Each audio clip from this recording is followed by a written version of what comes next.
the malevolent marionette. It was an innocent-looking dollar relic from an antique shop, with porcelain skin and vacant eyes that seemed to follow me with an unsettling curiosity. I brought it home on a whim, unaware that the cursed doll harbored a malevolence that would soon unravel the fabric of my reality. The doll, adorned in a faded Victorian-era dress, sat on a small rocking chair in the corner of my room. Its expression, frozen in an eerie semblance of innocence, unsettled me, but I brushed off the unease as a product of an overactive imagination. As night fell, a subtle shift in the atmosphere permeated the room. The air grew thick with an otherworldly energy, and the temperature dropped as the doll's vacant eyes seemed to pierce through the darkness. Unnerved but determined to dismiss the unease, I went to bed, leaving the doll to its silent vigil. That night, I woke to a soft melody, the haunting notes of a music box that seemed to emanate from the doll itself. The room, bathed in an ethereal glow, revealed the cursed doll rocking back and forth on its own accord. Its porcelain eyes now glowed with an unnatural luminosity that seemed to draw me into a trance. Unable to tear my gaze away, I watched in horror as the malevolent marionette descended from its perch. It moved with a spectral grace, its porcelain limbs contorting with an otherworldly fluidity. The music box melody intensified, becoming a dissonant symphony that echoed through the room. The cursed doll approached my bed, its gaze unrelenting. In a whisper barely audible, it spoke words that seemed to crawl beneath my skin. The doll carried the whispers of a forgotten curse, a tale of a tormented spirit seeking release from the confines of its porcelain prison. Compelled by an unseen force, I followed the doll through the dimly lit corridors of my home. The air seemed charged with a spectral energy, as the malevolent marionette led me to the attic, a forgotten realm, where the echoes of the curse held sway. In the attic, the cursed doll revealed its true nature. It spoke through the music box melody, recounting a tragic tale of betrayal and the soul condemned to inhabit the porcelain vessel. The room pulsated with an otherworldly glow, and shadows danced on the walls, forming grotesque figures that seemed to writhe in anguish. As the cursed doll reached the climax of its haunting narrative, a darkness enveloped the attic. The walls seemed to close in, and the air vibrated with the anguished cries of the tormented spirit. I stumbled backward, desperate to escape the malevolent force that gripped the attic. In a sudden, jarring silence, the cursed doll ceased its spectral performance. The attic, once charged with an otherworldly energy, returned to a state of eerie stillness. The doll, now perched in the corner, resumed its vacant gaze, as if the harrowing tale had never unfolded. Haunted by the cursed doll's revelation, I sought to rid myself of the malevolent marionette, yet, with each attempt, the doll returned to its designated place, its porcelain eyes carrying the weight of a curse that defied reason. The nights that followed were restless, the cursed doll's haunting melody echoing through my dreams. The malevolent marionette became a harbinger of torment, a vessel for a trapped spirit that sought solace in the echoes of its tragic tale. As the cursed doll continued its spectral performance, I realized that the porcelain prison held more than just a malevolent marionette. It housed the tortured soul of a betrayed spirit, forever condemned to recount its tragic story through the haunting melody of a cursed music box.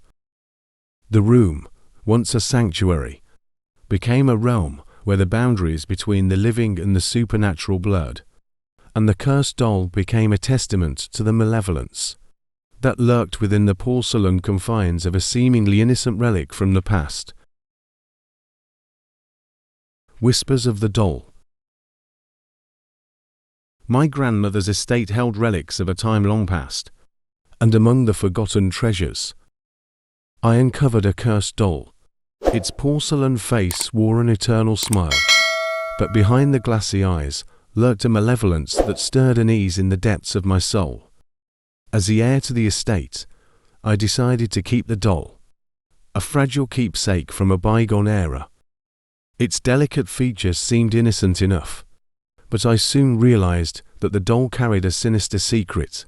Late at night, its gaze seemed to follow me, and a sense of foreboding settled over the room where it stood. The doll, a forgotten plaything with a history shrouded in mystery, became a spectral presence in my life. Its porcelain countenance, now a haunting visage, watched over me with an unwavering stare. I dismissed the growing unease, attributing it to an overactive imagination, until the whispers began. In the quiet hours of the night, the doll seemed to come to life. Its porcelain lips, frozen in a perpetual smile, formed words that echoed through the stillness. The whispers, indistinct and haunting, spoke of a curse that bound the doll to a tragic tale. It had been a companion to a child long forgotten, and its porcelain heart held the echoes of a sorrowful demise. As the whispers persisted, I delved into the history of the cursed doll.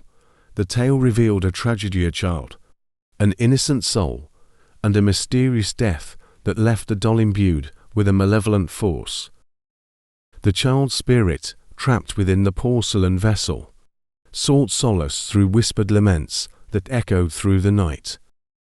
With each passing day, the doll's influence grew stronger. It seemed to move on its own, shifting positions when I wasn't looking. Its unblinking gaze, now a source of terror, bore into my very soul. The whispers escalated into anguished cries, and the room where the doll resided became a chamber of spectral lamentations. Desperation seized me. As the cursed doll's influence reached a malevolent climax, the room, now a haven for the trapped spirit, pulsed with an otherworldly energy. Shadows contorted into grotesque forms, and the air became thick with an unseen presence. One fateful night, as the doll's whispers reached a deafening crescendo, I confronted the haunting spectre. The porcelain figure seemed to come alive, its gaze now a portal to the ethereal realm. The room warped and twisted, and I found myself in the midst of the child's tragic tale. The whispers transformed into vivid images: a desolate room, a child with tear-streaked cheeks, and the echoing laughter of unseen tormentors. The doll, once a cherished companion, had become a conduit for the child's pain, a vessel that held the echoes of a soul trapped in a spectral dance. Driven by an otherworldly force, I sought to break the curse that bound the child's spirit. The room, now a haunting tableau, became a battleground between the forces of the living and the ethereal realm. The doll's porcelain features contorted into expressions of anguish, and the whispers turned into desperate pleas for release. With a surge of determination, I uttered words of solace and forgiveness. The room quivered with an otherworldly energy, and the child's spirit, long held captive, found release. The echoes of the haunting whispers faded, leaving behind a room steeped in the stillness of the night. The cursed doll, now a mere vessel with a haunted past, stood silent and still, its porcelain gaze, once filled with malevolence, softened into an expression of serenity. As I left the room, the air seemed to clear, and the echoes of the child's tragic tale dissolved into the quietude of the estate. The cursed doll, once a harbinger of horror, became a relic of a haunting past. The whispers that had echoed through the night were silenced, and the porcelain figure stood as a testament to the release of a tormented soul.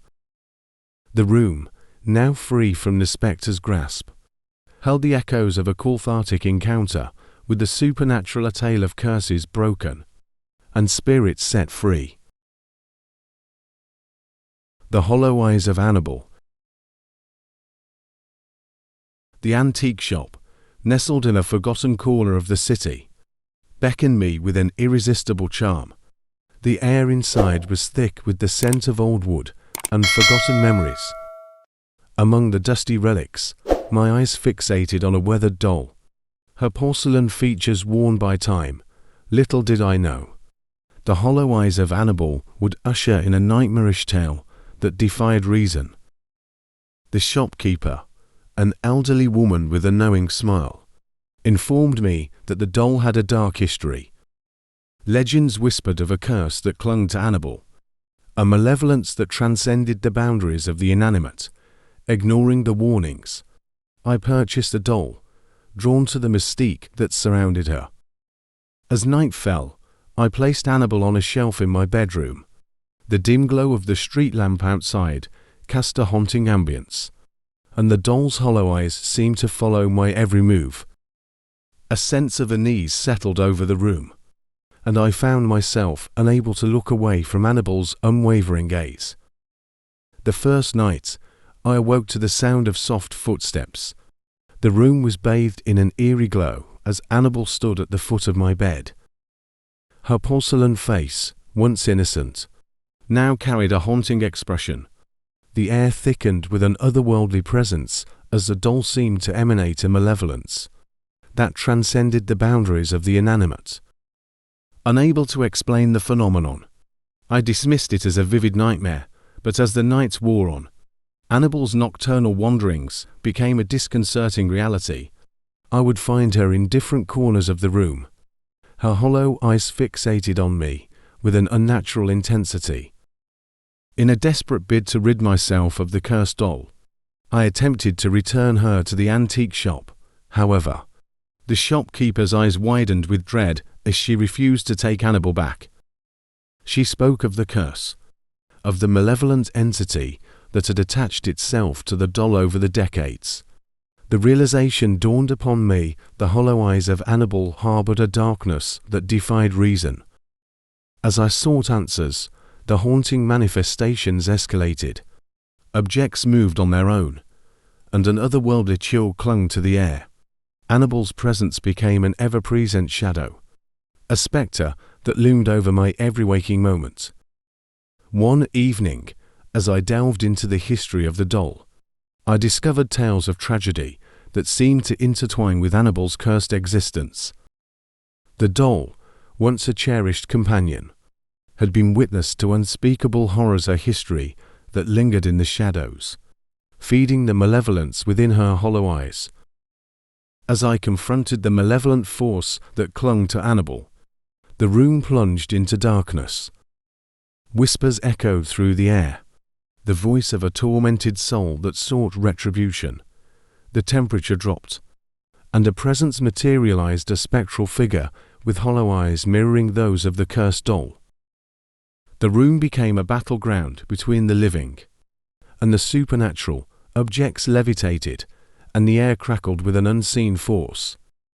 Annabal, once a symbol of innocence, transformed into a vessel for the tormented spirit that sought release from the cursed doll. In a final act of desperation, I sought the guidance of a spiritual medium. Together, we performed a ritual to sever the malevolent entity from Annabal. The room trembled, and a piercing wail filled the air as the curse was lifted. The spectral figure dissipated into the shadows, and Annabal lay still on the floor, her hollow eyes now vacant. As the haunting energy dissipated, a profound silence settled over the room.